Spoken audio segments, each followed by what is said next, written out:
మూడేండ్ల పాటు కరువు దావీదు ముందున్న మొదటి విషయం. ఎన్ని పాట అంట? మూడేండ్ల పాటు కరువు అనే విషయం దావీదు ముందున్నటువంటి మొదటి విషయం. ఎన్నేండ్లు? మూడేండ్ల పాటు కరువు వస్తుంది, దీన్ని నువ్వు కోరుకుంటావని మొదటిగా అడిగాడు దేవుడు. చెప్పండి, దీన్ని నీవు కోరుకుంటావని దేవుడు అడిగాడు. అడిగితే మనం గమనిస్తే మూడేండ్ల పాటు కరువు. 1 సంవత్సరం కాలువ రాకపోతేనే అల్లాడిపోయారు జనాలు. 1 సంవత్సరం గతించినటువంటి సంవత్సరంలో కాలువ రాకపోతే ప్రజలంతా కూడా బ్రతకడానికి అల్లాడిపోయారు. నాకు 15 ఏళ్ల వయసు ఉన్నప్పుడు 7 సంవత్సరాల కరువు వచ్చింది మన దేశంలో. 7 ఏళ్ల కరువు వచ్చినప్పుడు ఒకరినొకరు పీక్కు తినే పరిస్థితులు, వరి పండించలేని పరిస్థితి, డబ్బులు లేని పరిస్థితి, కూరగాయలు లేని పరిస్థితి, మనుషులు పీక్కు తినే కరువు అన్నమాట అది.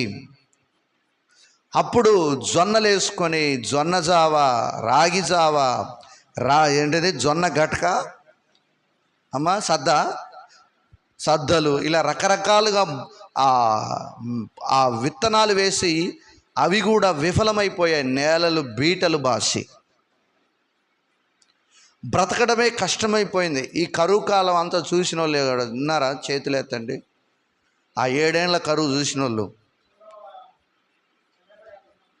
అది చూసిన వాళ్ళే చేయత్తామన్నా. నువ్వు చూడలేదా అమ్మా? 2021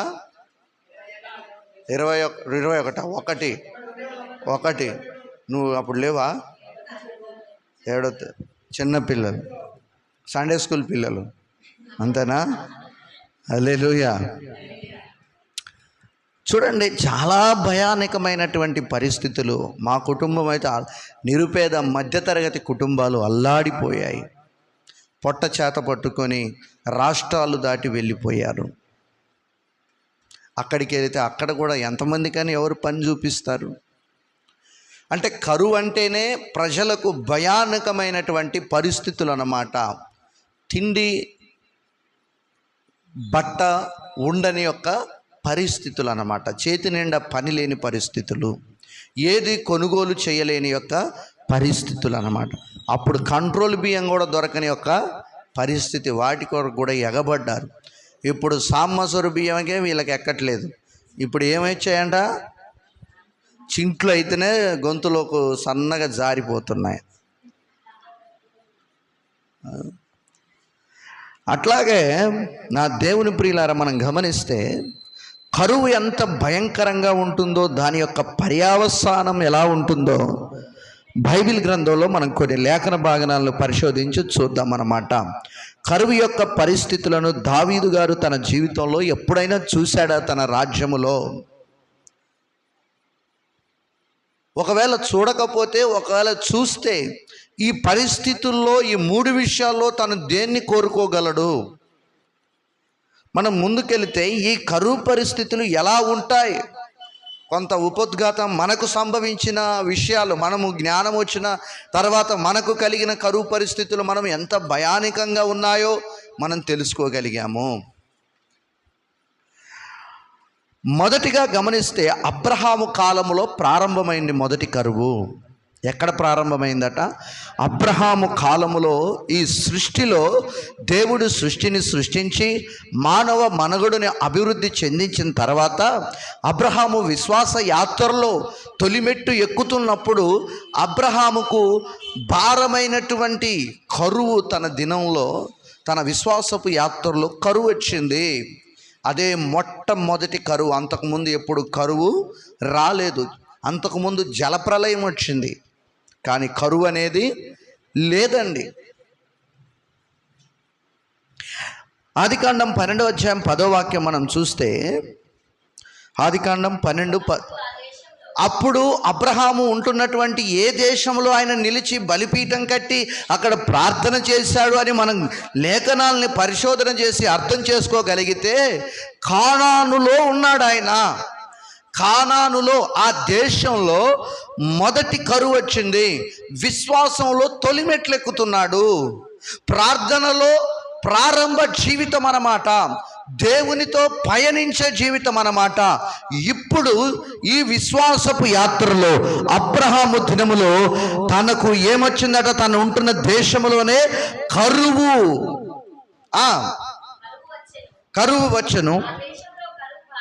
చూడండి, భారం అంటే మనకు అర్థమైపోవాలి. ఆ దేశంలో వచ్చిన కరువు భారమైన కరువు. అంటే ఆ కరువులో ఎక్కడ కూడా గడ్డి పోచ కూడా మొలవని యొక్క పరిస్థితులు, అటు గొర్రెలకు పశు సంపదకు మేత తొలగని పరిస్థితి, ఇటు వీళ్ళతో ఉన్నటువంటి దాసదాసీలకు వీళ్లకు భోజనము దొరకని యొక్క పరిస్థితి, నీళ్లు దొరకని పరిస్థితి. నేలంతా బీటలు బారిపోయాయి. ఎప్పుడైనా బీటలు బారిపోయిన నేలను ఎవరైనా చూస్తే చేయొద్దండి. చూసారా? ఎక్కడ చూశారు? పొలాల్లో, ఎక్కువ రేగటి పొలాల్లో మనకు బీటలు కనిపిస్తాయి. సుమారుగా 1 ఫీటు లోతు, ఒక 6 అంగుళాలు. ఎండాకాలం ఏం కనపడతాయట? నేలంతా బీటలు బారిపోయి మధ్యలో లైన్లుగా మనకు కనపడుతుందన్నమాట. అక్కడ ఏమీ కూడా ఉండదు. రెండవదిగా మనం చెరువు ఎండిపోయినప్పుడు చూస్తూ ఉంటాం. ఆ చెరువులో నీళ్ళంతా ఎండిపోయిన తర్వాత ఏమొస్తాయట? పగుళ్ళు, బీటలు వచ్చేస్తాయి. అట్లాంటి భారమైన కరువు అన్నమాట. అలాంటి పరిస్థితులు ఉన్నాయన్నమాట. నీళ్లు లేక దప్పి చేత అలమటిస్తున్న పరిస్థితుల్ని అనుభవిస్తున్నారు అబ్రహాముతో ఉన్నవారు, అబ్రహాము కుటుంబము, పశు సంపద. ఆఖరికి గుటికెడు నీళ్లు కూడా దొరకని యొక్క పరిస్థితి. బాబు, చాలా భారమైన కరువు అన్నమాట. ఊహించుకుంటేనే మన ఊహకు అందని కరువు అన్నమాట. అట్లాంటి కరువులో అబ్రహాము తన ప్రయాణాన్ని కొనసాగిస్తున్నాడు. ఆ కరువు భరించలేక, ఆ కరువు ఏం చేశాడట? భరించలేక ఐగుప్తుకు వెళ్ళాలనే ఒక ఆలోచన చేశాడు. ఐగుప్తుకు వెళ్ళటం కనాను నుంచి చాలా సవాలుతో కూడుకున్నటువంటి, శ్రమతో కూడుకున్నటువంటి విషయం అన్నమాట. ఎందుకంటే ప్రయాణం చేస్తుంటే దాహం అవుతుంది, ప్రయాణం చేస్తుంటే ఆకలవుతుంది, ప్రయాణం చేస్తుంటే సొమ్మసిల్లిపోతారు. అవునా కాదా? ప్రయాణం చేస్తుంటే సొమ్మసిల్లిపోతారు. నా చిన్నతనాన పశువుల దగ్గరికి వెళ్ళినప్పుడు ఎక్కడికి వెళ్ళినా ఒక గుంట దోమితే నీళ్ళు వెళ్ళే చెలువ, ఆ చెలువ నీళ్ళు తాగి చల్లగా ఎలాంటి ఎండ దెబ్బ కొట్టకుండా ఉండేవాళ్ళం. ఇప్పుడు మినరల్ వాటర్ 20 రూపాయలు పెట్టుకొని కొనుక్కొని తాగినా సాటిస్ఫాక్షను లేదు. అలా వారి యొక్క ప్రయాణములో ఎక్కడ చెలుమ తవ్వినా కూడా నీళ్లు ఎల్లని యొక్క ఎండిన పరిస్థితి వాళ్ళ ప్రయాణములో. అప్పుడు చనిపోతున్న వారిని అందరినీ కూడా పూడ్చుకుంటూ వెళ్ళిపోతున్నారు. ఏంటయ్యా ఈ పరిస్థితి అని శారా అడగకుండా ఉంటుందా? ఆడవాళ్ళకు ఉండదా? నీకు ఏంటి దిక్కు ముక్కు లేకుండా ఎవరో మాట్లాడారని నువ్వు బయలుదేరి తగుదనమ్మా అనుకుంటూ వీళ్ళందరిని అంటేసుకొని వచ్చి ఇంతమంది చచ్చిపోతుంటే దేవుడు ఎటుపోయాడని అనుకుంటూ ఉంటుందా శారమ్మ? చెప్పండి, ఆడవాళ్ళు నిజం చెప్పండి. మమ్మల్ని అంటున్నాడు అయ్యగారని మీరు నోరు కట్టేసుకుంటున్నారు. నా మాట వినవు కదా అని అప్పుడప్పుడు మా అమ్మగారు కూడా అంటుంది. అనుకుంటూ ఉంటారా? ఇంత అనర్థం జరుగుతుంటే ఎవరైనా అంటారు. కానీ విశ్వాసాన్ని, దేవుని యొక్క స్వరాన్ని విని విశ్వసించిన విశ్వాస వీరుడైనటువంటి అబ్రహాముకు దేవుని యొక్క శక్తి ఏంటో తెలుసండి. ఇది భక్తిలో ఒక సుదీర్ఘమైన ప్రయాణం కొనసాగిన తర్వాత వచ్చిన కరువు ఇది కాదు. ఈ 12వ అధ్యాయంలోనే దేవుడు ఆయన పిలిపించాడు. ఈ 12వ అధ్యాయంలో వాక్యాలు ఉన్నాయి. ఈ 12వ అధ్యాయంలో మొదటి బలిపీఠం కట్టాడు. ఈ 12వ అధ్యాయంలో బెతేల్లో దేవుని బలిపీఠం కట్టి బలి అర్పించి ప్రార్థన ప్రారంభించాడు. దేవునికి స్తోత్రం అన్నాడు. ఏమొచ్చిందట? శ్రమ, కరువు. మీరైతే దేవుడొద్దు, దేవుడుంటే ఎందుకు ఈ కరువు వస్తుంది, దేవుడుంటే ఎందుకు ఆకలితో చచ్చిపోతావు? మన రియాలిటీ, ఒరిజినల్ మన స్వభావం ఏంటో బయటకు తెలుసుకోవాలని దేవుడు అనుకుంటున్నాడు. ఏంటంటే చూడసా, మొన్న నేను ఫంక్షన్కి 4 గంటలకు వస్తే మనల్ని ప్రేమిస్తారని మనం ఉప్పొంగిపోతాం. అంటే లేట్ కావడం వల్ల రియాలిటీ, ఒరిజినాలిటీ బయటకు వచ్చింది వాళ్ళలో.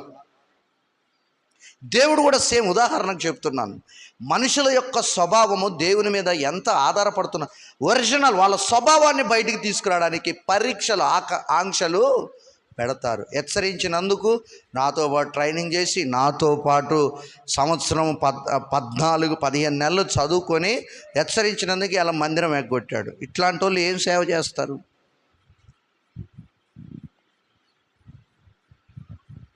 ఏమండి చెప్పండి. హెచ్చరికలు నొంది తప్పులు మనం సరిదిద్దుకోవాలి. Praise the lord. ఈ అమ్మాయి గుర్తొస్తుంది నాకు ఊరికే. ఆ అమ్మాయిని మబ్బును కానీ 21 రోజులు, నెల రోజులు 21 రోజులు దాటినాక నెల రోజులకి ఇక్కడికి రాగానే పరుగులెత్తుకుంటూ, పెద్ద ఆపరేషన్ జరిగిందా, ఆపరేషన్ అయిన అమ్మాయి వచ్చి కింద కూర్చొని దేవుని వాక్యం వింటుంది. నార్మల్ డెలివరీ జరిగిన వాళ్ళకు దేవుని మందిరానికి రావడానికి ఒళ్ళు బరువు అవుతుంది. ఏమన్నా అనుకొని దేవుని మాట ఉన్నట్టు చెప్పాలి. రూఢిగా బతికితే 4 రోజులు యథార్థంగా బతికి చచ్చిపోదాం. ఎన్ని రోజులు బతుకుతాం ఈ లోకంలో? 4 రోజులు బతికి దేవుని సన్నిధికి పోదాం. ఎందుకండి పాప లోకంలో తప్పులు చేస్తూ ఒక అబద్ధానికి 100 అబద్ధాలు సృష్టించుకుంటూ మనం బ్రతకటం ఎందుకు? ఇక్కడ దేవుడు ఏర్పరచుకుందే మనం యథార్థంగా నిజాయితీగా బ్రతకాలని కదా. మన నిజాయితీ కోరుకుంటున్నాడు కదా, మన భక్తిని కోరుకుంటున్నాడు కదా, మన విశ్వాసాన్ని కోరుకుంటున్నాడు కదా. మన దగ్గర నుంచి వెండి బంగారాలు కోరలేదు కదా, ధన ధాన్యాలు కోరలేదు కదా. మన కొరకు తన ప్రాణాన్నే ఇచ్చేశాడే. ఆయన కొరకు 1 రోజు, 2 రోజులు, 3 రోజులు మనం దేవుని కొరకు సమయం కేటాయించలేమా? Praise the lord. చూడండి, ఎందుకు విశ్వాసపు యాత్రలో తొలిమెట్లు ఎక్కుతున్నప్పుడే భారమైన కరువు వచ్చింది. ఆ కరువులో అసలు అబ్రహాం ఏంటో బయటికి రావాలి. ఏమంటే అబ్రహాం హృదయంలో ఏముందో దేవునికి తెలియదా? అసలు బయటికి ఏం మాట్లాడగలుగుతాడు? భార్య అంటుంటే ఏం చెప్తాడు? భార్యకి ధైర్యం చెప్తాడా? నిజంగానే దేవుడు ఏం చేయలేదు. కొంతమంది అంటారు కదా, అమ్మలక్కలు, పక్కోళ్ళు, అన్యులు ఏమన్నా అంటే, ఏం చేశాడమ్మా దేవుడు, నీకు అన్ని రోగాలే వస్తున్నాయి. అవును, ఏం చేశాడని ఈ తెల్లబొహం మాటలు మాట్లాడతారా? భార్యతో అంటాడా అనే ఆలోచనతో అతని విశ్వాసాన్ని బయటికి తీసుకురావడానికి దేవుడు తన జీవితంలో కరువుని అనుమతించాడు. ఈరోజు కొన్ని రోగాలు కానీ, కొన్ని కరువులు కానీ, కొన్ని ఇబ్బందులు కానీ, కొన్ని మానసిక ఒత్తులు కానీ, కొన్ని శత్రు పోరాటాలు మన జీవితాల్లోనికి అనువదించబడుతున్నాయంటే మనం దేవుని సన్నిధిలో సరిగా నడుస్తున్నాం. చప్పట్లు కూడా దేవుని అన్నాన్ని పలుకుతాం. దేవుడు మనతో లేడని కాదు అర్థం, దేవుడు మనతో ఉన్నాడని అర్థం. దేవుడు మన రియాలిటీ, ఒరిజినల్ యొక్క స్వభావం బయటికి రావాలని ఆశపడుతున్నాడు. ఎందుకంటే 40 సంవత్సరాలు అరణ్యములో తిరిగితే వాళ్ళ ఒరిజినల్ స్వభావం ఏంటో చూడాలని దేవుడు కోరుకున్నాడు. దేవుడు నడిపించాలంటే పక్కంగా వెళ్తే 4 కిలోమీటర్లు 1 రోజులు నడిచి వెళ్తారు వాగ్దాన దేశానికి.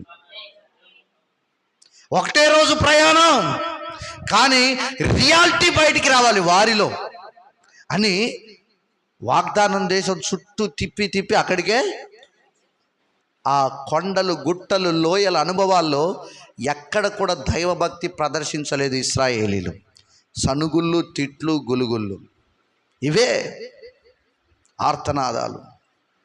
ఈ అరణ్యములో అక్కడ ఐగుప్తులో అద్భుతాలు చేసి మరణదూతను గోషాను ప్రాంతంలో తప్పించిన దేవుడు ఇక్కడ కూడా మనల్ని తప్పిస్తాడని ఒరిజినాలిటీ బయటకు వస్తుందేమంటే ఐగుప్తులో సమాధులు లేవని అన్నట్లుగా మాట్లాడుతూ వారి యొక్క క్రూరమైన స్వభావాలు బయట పెడుతూ దేవుణ్ణి దుఃఖపెడుతూ వస్తున్నారు. ఆమేన్, హల్లెలూయా. ఈరోజు నీ పరిస్థితి ఏంటి? ఈరోజు మా ఇంట్లో 3కి రోగం వచ్చింది, అయినా దేవునికి స్తోత్రం. ఒరిజినాలిటీ కోరుకుంటున్నాడు. మాతో ఉన్నాడు, నీతో ఉన్నాడు. దేవుణ్ణి స్తుతించు, లేమిలో దేవుణ్ణి ఘనపరచు. నాకే ఎందుకని ప్రశ్నించకు, నీకు స్తోత్రం ప్రభువా అని తృప్తి చెందు. దేవుడు నిన్ను బలపరుస్తాడు, దేవుడు నిన్ను దీవిస్తాడు. అబ్రహాము ఒరిజినల్ యొక్క స్వభావాన్ని చూడాలనుకున్నాడు, కానీ అబ్రహాము ఎక్కడ కూడా త్రొట్టిల్లి పోలేదండి. అలాగే దేవుణ్ణి స్తుతిస్తూ ఆ ఐగుప్తు దేశానికి ప్రయాణం చేసిన అక్కడ భయంకరమైన శోధన ఎదుర్కొన్నాడు. బాబోయ్, కొంతమంది మగవాళ్ళకు భార్య పక్కోళ్ళతో మామూలుగా మాట్లాడుతుంటే భయానకమైనటువంటి అనుమానాలు, అవునా కదా? వాళ్ళు ఏదో మామూలుగా క్యాజువల్గా మాట్లాడినా కూడా పురుషులు కొంతమంది రకరకాలుగా ఆలోచన చేస్తూ ఉంటారు. కానీ తన భార్యను తన కౌగిట్లో నుంచి తీసుకెళ్ళి రాజు అంతఃపురంలో పెట్టుకుంటే గుండె నిబ్బరం చేసుకొని దేవుని వైపు చేతులెత్తి ప్రార్థన చేస్తున్నాడు. అది నిజమైన విశ్వాసము. ప్రైస్తలో అప్పుడు ఎవరికైనా ప్రార్థన వస్తుందా? నా భార్యని చెరిచాడో చంపాడో, మొన్న ఎవరో డాక్టర్ అమ్మని చంపారు కదా కోల్కత్తాలో, భయానకంగా క్రూరంగా మనిషి మృగంలాగా మారిపోతున్నారు. ఆడపిల్లల్ని బయటికి పంపిద్దామంటేనే భయమేస్తుంది తల్లిదండ్రులకు. తిరిగి వస్తారో రారో, మార్గం మధ్యలో ఏం జరుగుతాయో. చాలా భయానకమైనటువంటి పరిస్థితులు, ఎవరిని నమ్మే పరిస్థితులు అసలు ఇప్పుడు కనపడటం లేదండి. అయ్య బాబా, ఆ వార్త వింటేనే నా గుండెలు తరుక్కుపోయాయి రాత్రి. పబ్లిక్ సర్వీస్ చేసే వాళ్ళు ఆమెను ఎంత కిరాతకంగా చంపేశారంటే, మానభంగం చేసి, వింటేనే ఒళ్ళు గగ్గురు పొడుస్తుంది.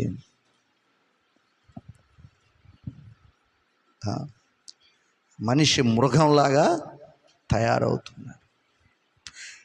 దేవుని బిడ్డలారా, మనం గమనిస్తే అబ్రహాము యొక్క విశ్వాసాన్ని బయటికి తీసుకురావాలనుకుంటున్నాడు. నీ విశ్వాసాన్ని కూడా పరీక్షల మధ్య దేవుడు ఏం చేయాలనుకుంటున్నాడట? పైకి తీసుకురావాలనుకుంటున్నాడు. ఆమేన్. హల్లెలూయా, హల్లెలూయా. అందుకనే యేసు ప్రభుతో ఒకరు అన్నారు, ఏమని?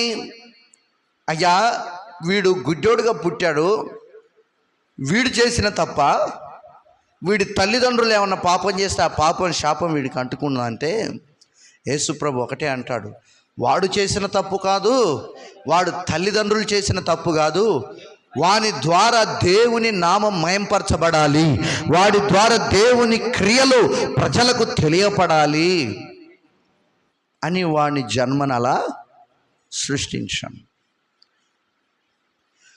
లాజరు చనిపోయి సమాధిలో ఉంటే ప్రభు అంటాడు, ఇది దేవుని మహిమ కొరకు జరిగినటువంటి మరణం. ఈరోజు నీకు నాకు రోగం వస్తే, శ్రమ వస్తే, ఇవి దేవుణ్ణి మహిమపరచడానికి వచ్చినవి, మనం సంతోషపడాలి. ఆమేన్. హల్లెలూయా. అంతేనా? Praise Lord. చెప్పండి, అంతేనా? అంతరాలు జాతకాలకి వెళ్ళిపోతామా? వెళ్ళిపోతే మన పని అయిపోయినట్టే. సౌలులాగా అయిపోద్ది, ఇక తిరిగి రాము. సౌలులాగా తిరిగి రాము, లేని పరిస్థితి అన్నమాట. Praise the lord. హల్లెలూయా. రేపేనా రాకి? రేపే. అందరూ ఒకళ్ళు మొహాలు ఒకళ్ళు చూసుకుని, ఈయనకి ఇప్పుడు ఇది ఎందుకు గుర్తొచ్చింది బాబు, ఈయనకి ఇప్పుడే ఎందుకు గుర్తు రావాలి, ఇది వేరే రోజు గుర్తు రావచ్చుగా. ఏమో దేవుడు అలా గుర్తు చేశాడు మధ్యలో. ఆమేన్. హల్లెలూయా. జాగ్రత్త. ఆమేన్. హల్లెలూయా. రియాలిటీ, నీ ఒరిజినల్ స్వభావాన్ని దేవుడు చూస్తున్నాడు. ఆమేన్. ఇప్పుడు నువ్వు ఎటు వెళ్తావు, నీ పరిస్థితి ఏంటి అన్న ఆలోచన దేవుడు చూస్తూ ఉన్నాడు అన్నమాట. Praise the lord. హల్లెలూయా. అట్లాగే మనం గమనిస్తే లూకాసు వార్త 15:14 వాడు దూరదేశం వెళ్ళిపోయాడు. లూకాసు వార్త 15:14. డబ్బంతా ఖర్చు చేసిన తర్వాత ఆ దేశమందు గొప్ప భారమైన కరువు రాగా వాడు బాగా ఇబ్బంది పడసాగాడు. ఒకని చెంత చేరాడు. చూడండి, భారమైన కరువు అన్నమాట. వాడు వెళ్ళిన దేశంలో ఏ కరువు వచ్చిందట? భారమైన కరువు. ఎవరితను తండ్రి వద్ద నుంచి తన ఆస్తిని చేతబట్టుకొని మూట కట్టుకొని వెళ్ళిపోయిన వ్యక్తి ఉంటున్నటువంటి దేశంలో ఏమొచ్చిందట? కరువు. ఆ కరువులో లోక సంబంధమైన ఆలోచనలు చేసిన అతను ఆ లోక సంబంధమైనటువంటి ఆలోచన ద్వారా తృప్తి చెందలేకపోయాడు. అప్పుడు గుర్తొచ్చింది, నా తండ్రి ఇంట్లో అనేక పని వాళ్ళకి అక్కడ కుప్పలు తెప్పలుగా నా తండ్రి సమృద్ధి అయిన తృప్తికరమైన భోజనాలు పెడుతున్నాడు. ఎవరికైనా మంచిగా మనం చెప్తే అర్థం కాదండి. ఒకరోజు ఆ స్థాయికి వచ్చినప్పుడు వాళ్ళకి అర్థమైన ప్రయోజనం ఏమీ ఉండదండి. తండ్రి చెప్పాడు. ఏమని చెప్పాడు చెప్పండి? వద్దురా బాబు, మట్టసంగా ఉండు అన్నాడు. ఈనాడు యవనస్తులు కూడా మనం ఎంత చెప్తే బుడ్డోళ్ళే వినట్లేదు. ఎవరు వినట్లేదు? బుడ్డోడు బుడ్డదే వినట్లేరు. తల్లిదండ్రులు ఎందుకు చెప్తారు? కోపంతో చెప్తారా? ఈర్ష్యతో చెప్తారా?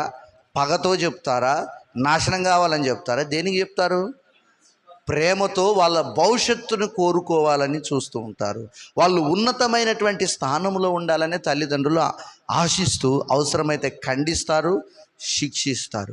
ఆ శిక్షకు లోబడిన వాడే ప్రయోజకుడవుతాడు. ఆమేన్, హల్లెలూయా. ఆ శిక్షకు లోబడని వాని యొక్క జీవితంలో ఏమొచ్చిందట చెప్పండి?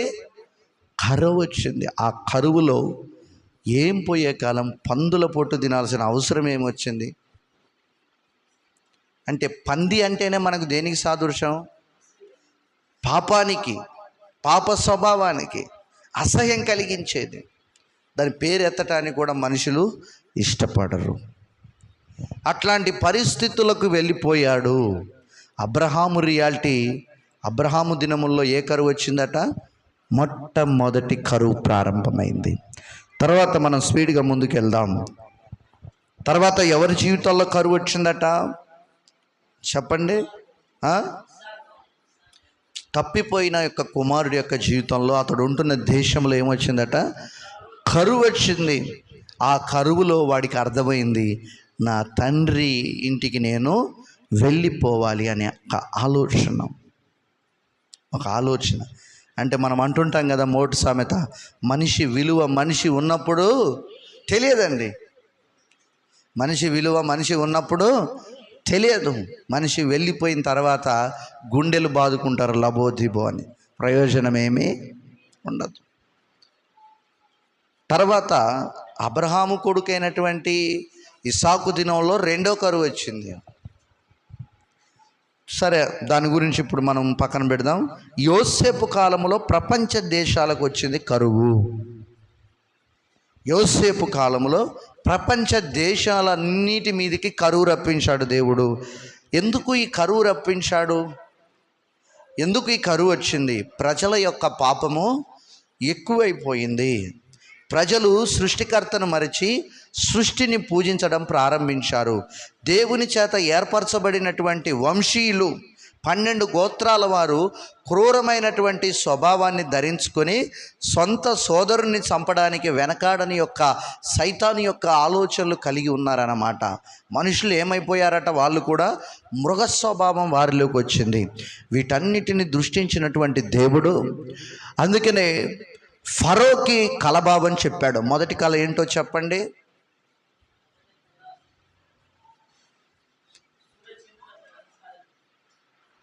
ఫరోకి నేను చెప్పింది, యోసేపు కాదు. ఫరోకు ఏ కళ రప్పించాడు దేవుడు? చెప్పండి. ఒక ఏటిలో నుంచి 7 ఆవులంటే అవి పిన్నయా బలిసినవి వచ్చాయి. వాటి తర్వాత బక్క చిక్కిపోయినవి వచ్చి బలిసి నాటిన ఒక్క దెబ్బకు తినేసాయి. కానీ మళ్ళీ వాడి ఆ డొక్కలన్నీ ఎండిపోయినట్టుగానే ఉన్నాయి. తర్వాత ఏమొచ్చింది? ఒక దంటున పుట్టిన వెన్నులు, ఆ వెన్నుల్లో పక్కన పుట్టిన పీల వెన్నులు వీటిని తినేసాయి. ఇది ఒక విచిత్రమైనటువంటి కళ. పిచ్చెక్కిపోయింది రాజుకి. మనల్ని గొప్ప చేయడానికి ఎవరికైనా ఏదైనా రప్పిస్తాడు దేవుడు. చప్పట్లు కొట్టు. ఆమేన్, హల్లెలూయా. ఆమేన్, హల్లెలూయా. దేవుని ప్రణాళిక మనకుంటే ఎవడికి ఏదైనా రప్పించి మనల్ని గొప్ప చేస్తాడు. పానదాయకుల అధిపతి ఇంకెవరు? భక్షకారుల అధిపతి. ఇద్దరికి కల వచ్చింది మళ్ళీ చెరసాల్లో. వీళ్ళిద్దరూ కల వస్తే వీళ్ళిద్దరికి కలభావం చెప్పాడు. ఒకరు రాజు సన్నిధికి వెళ్ళిపోతారు, ఒకరు ఉరి తీయబడతారని. అది నిజమైపోయేటప్పుడు వెళ్ళిపోయేటప్పుడు, అయ్యా బాబు మీరు ఒక్కసారి ఫరో దగ్గరికి వెళ్ళి నా గురించి చెప్పండి అంటే వీళ్ళు మర్చిపోయారు. కొన్ని సంవత్సరాలు గడిచిపోయింది. అప్పుడు కరువు గూర్చినటువంటి కలను ఫరోకి దేవుడు పంపించి యోసేపును బయటికి తీసుకురావడానికి జుట్టు పీక్కుంటున్నాడు. దేశం అంతా చాటింపేస్తే కాళ్ళు పైకి. ఇప్పుడు ఒక్క కోళ్ళని అట్ట కొట్టాలి పిల్లగాలని, మన పిల్లగాలని. చిన్నప్పుడు ఏం చేసేవారంటే దూలం ఉండేది. నన్ను కొట్టాడు మా నాన్న, అందుకనే పాస్టర్ని అయినా మర్యాదగా. ప్రైజ్ ది లార్డ్, హల్లెలూయా. ఇంట్లో ఎన్నుకర్ర ఉండేది. ఉందా అమ్మ? చెప్పండి. ఏం పేరు ఉండే? మీసాల క్రీస్చేసులు సమయల్ గారి భార్య జీవనమ్మ. మనకు వెనక కొట్టాలు గుడిసెలు ఉన్నప్పుడు ఇటు కొట్ట ఉండేది కదా, మధ్యలో ఏముండేది? ఎన్నుకర్ర. తెలుసా మీకు అందరికీ? ఆ ఎన్నుగర్రకి ఏం చేసేవాళ్ళంటే, మనం మాట వినకపోతే మా నాన్న 2 కాళ్ళకు పెద్ద తాడు కట్టి పైకి లాగి ఇంకా బాధేవాడు. అవసరమైతే కింద మంట, లేకపోతే మిరపకాయలు పొయ్యి మీద కట్ల పొయ్యి పెట్టి ఇంట్లో మంట బాగా కళాయి ఏడెక్కిన తర్వాత 2 ఎండి మిరపకాయలు వేసి వెళ్ళిపోతే ఇక ఆ పొగ మామూలుగా ఉండేది కాదు. ఇప్పుడు ఒక్క కోళ్ళ కట్టేస్తే యవనస్తులు యవనరాళ్ళు పిల్లలు మర్యాదగా ఉంటారు. ప్రైజ్ ది లార్డ్, హల్లెలూయా. దేవునికి స్తోత్రం, ఆమేన్. ఫరోకి ఏమొచ్చి జుట్టు పీక్కున్నారు, కాళ్ళు పైకి తల కిందికి పెట్టుకొని తపస్సు చేసిన అక్కడున్న దేశ సంస్థానంలో తత్వజ్ఞానం కలిగిన వారికి కూడా వీటి ఏందో అర్థమో కాని పరిస్థితి. అప్పుడు వీడికి పానదాయకుల అధిపతి ఎవరో ఉంటారు, చదవండి. ఉందా? 40వ అధ్యాయం ఆదికాండం.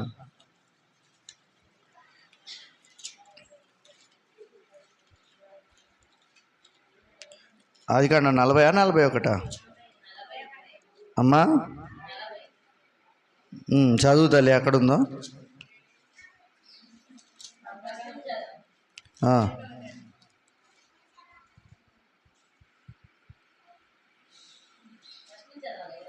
చదువు.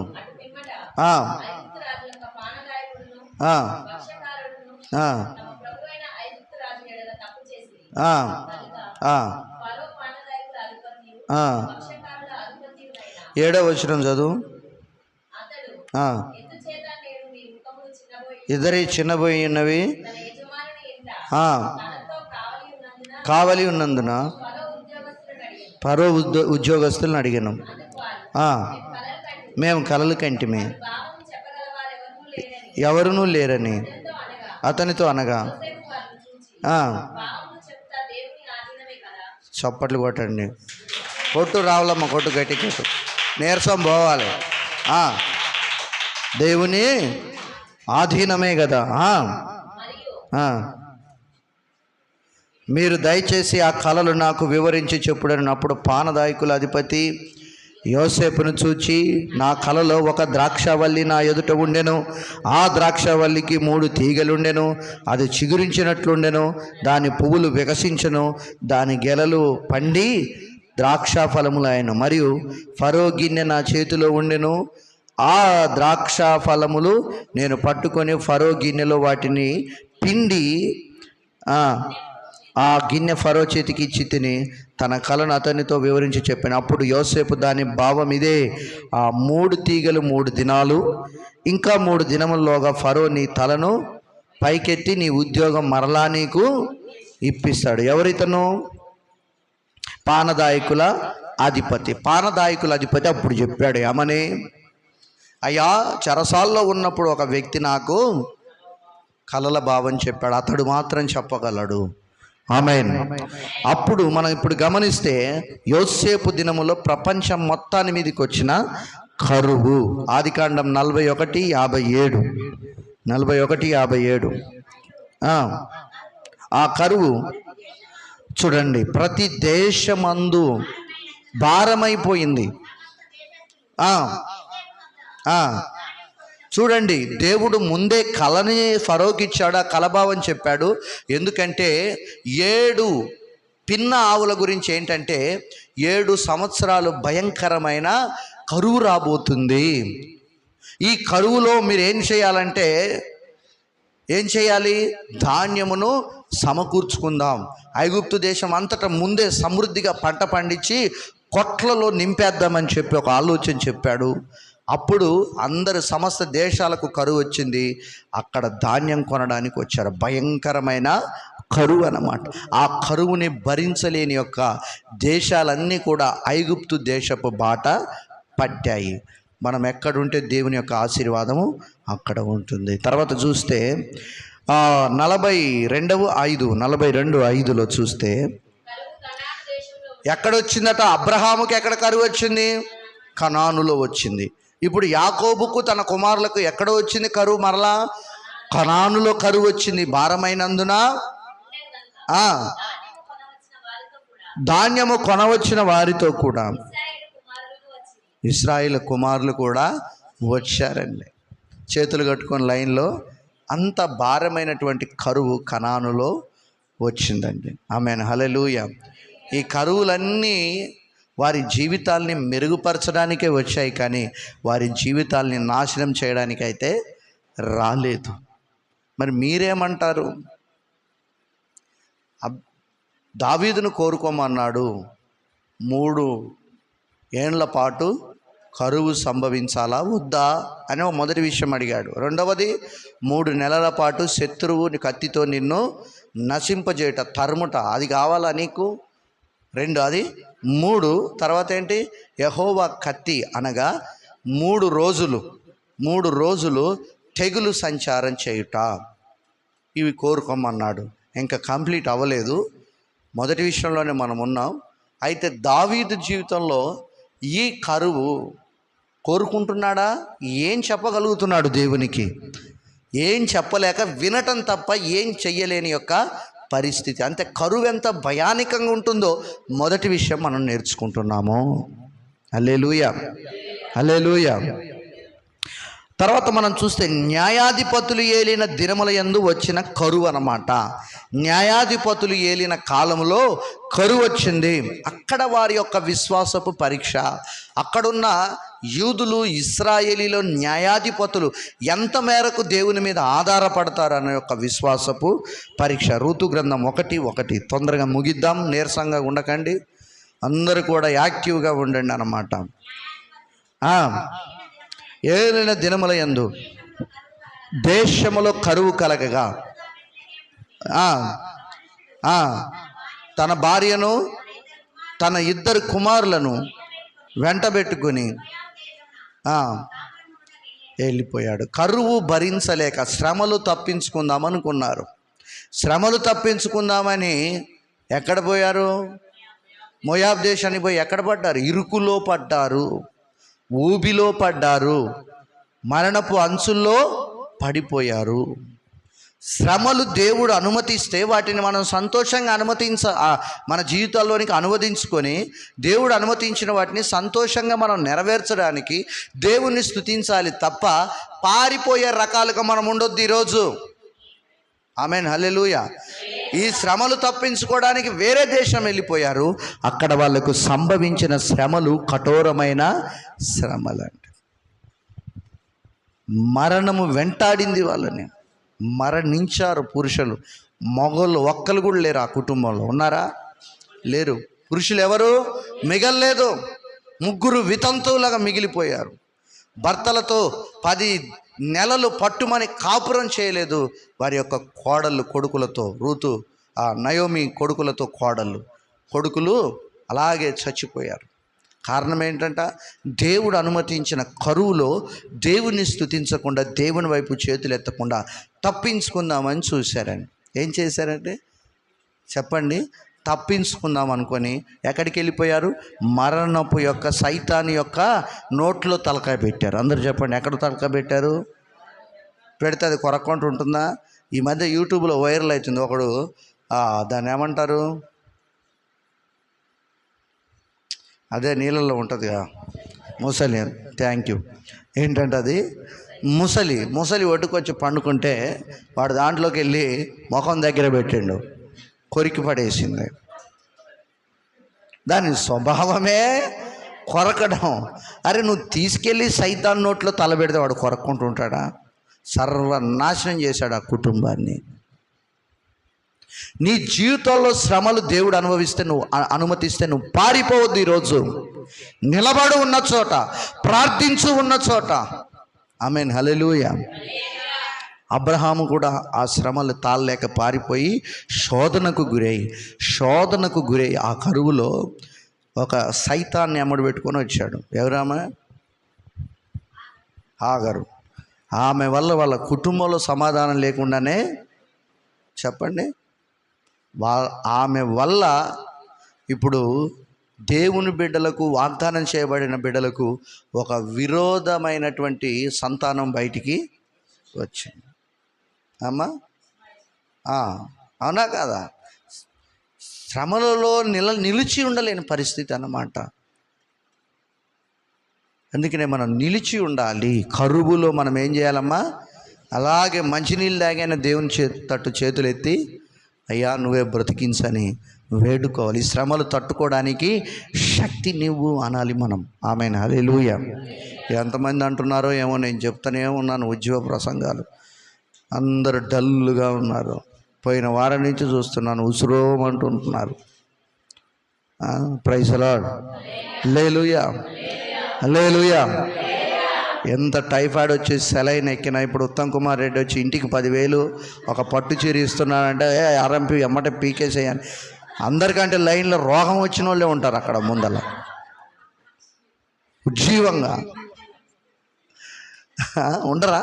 క్యానలు ఊడిపోతున్నా, రక్తం కారుతున్నా కూడా అప్పుడు ఎక్కడ లేని ఒక నూతన ఉజ్జీవం, నరాల్లో ఎముకల్లో నొప్పులు ఇటుపోతాయో ఏమో బాబోయ్.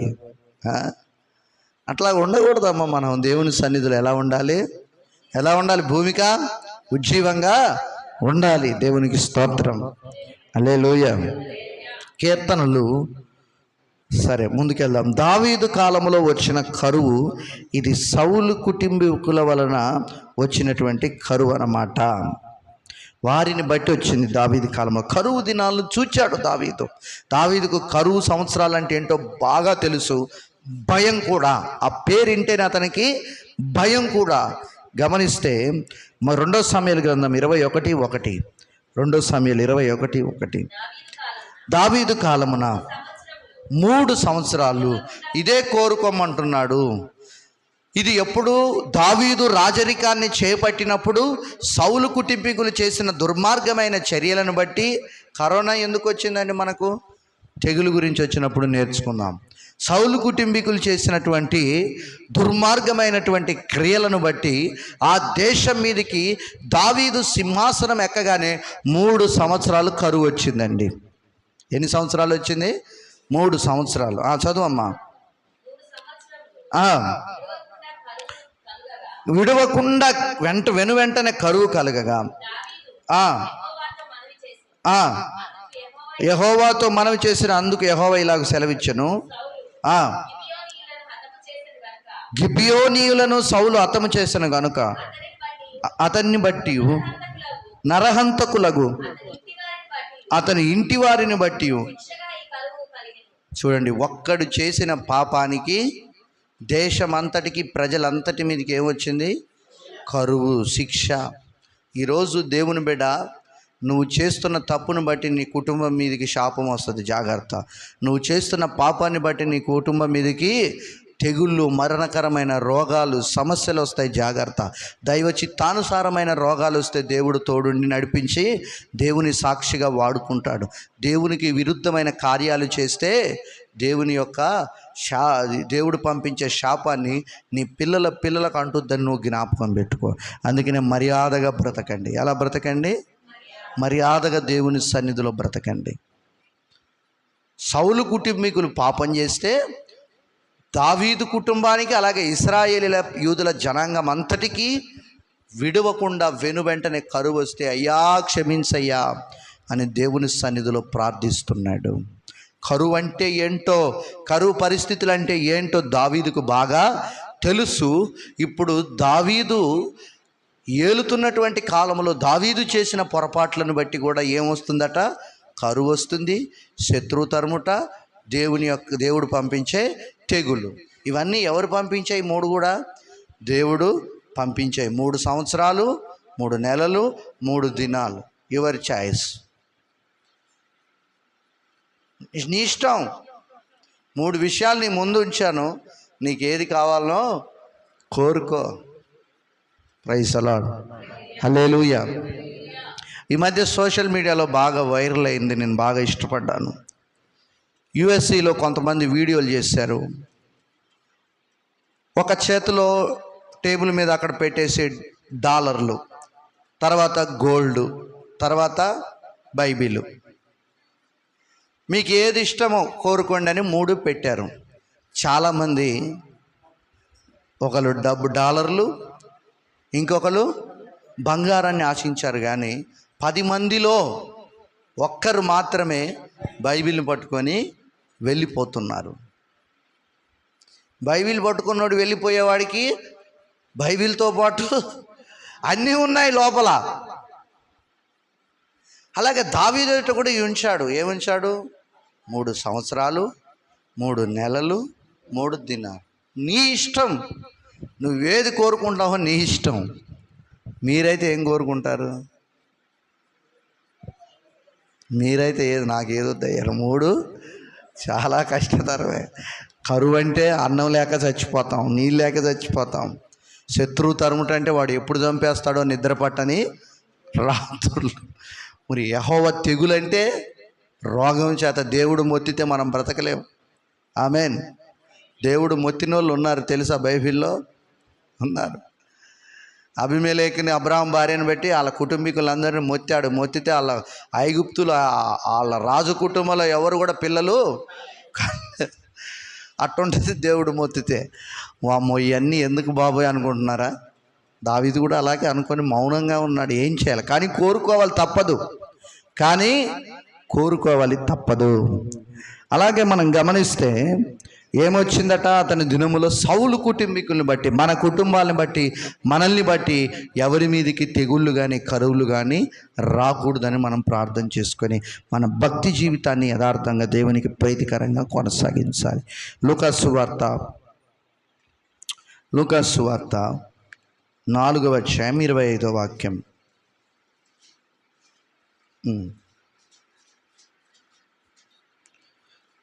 లూకాసు వార్త 4:20. ఏలియా దినముల యందు 3 ఏండ్ల 6 నెలలు. చూడండి, 3 ఏండ్ల 6 నెలలు ఏలియా దినాల్లో ఆకాశం. రాజు ఎవరప్పుడు? యెజబెలు కాదు రాజు, రాణి కాదు రాజు. ఆహాబు. ఓకే, అహాబు యెజబెలు ఇద్దరు భార్యాభర్తలు ఏలుతున్న కాలంలో, ఏలియా కాలంలో వాళ్ళకు ప్రవక్తగా ఎవరున్నారట? ఏలియా ఉన్నాడు. ఈ ఏలియా కాలంలో 3 ఏండ్ల 6 నెలలు అంటే 3 సంవత్సరాల 6 నెలలు, 3.5 సంవత్సరాలు ఆకాశం మూయబడింది. ఆకాశం వైపు చూస్తే ఎప్పుడు కూడా మబ్బులే కనపడలేదు, ఎండే కనపడింది. మూయబడి దేశమందంతటను గొప్ప కరువు సంభవించినప్పుడు అనేక మంది. చూడండి, అంటే ఆకలికి అలమటించి పురుషులు చాలామంది చనిపోయారు. విధవరాండ్రు ఉండి నన్ను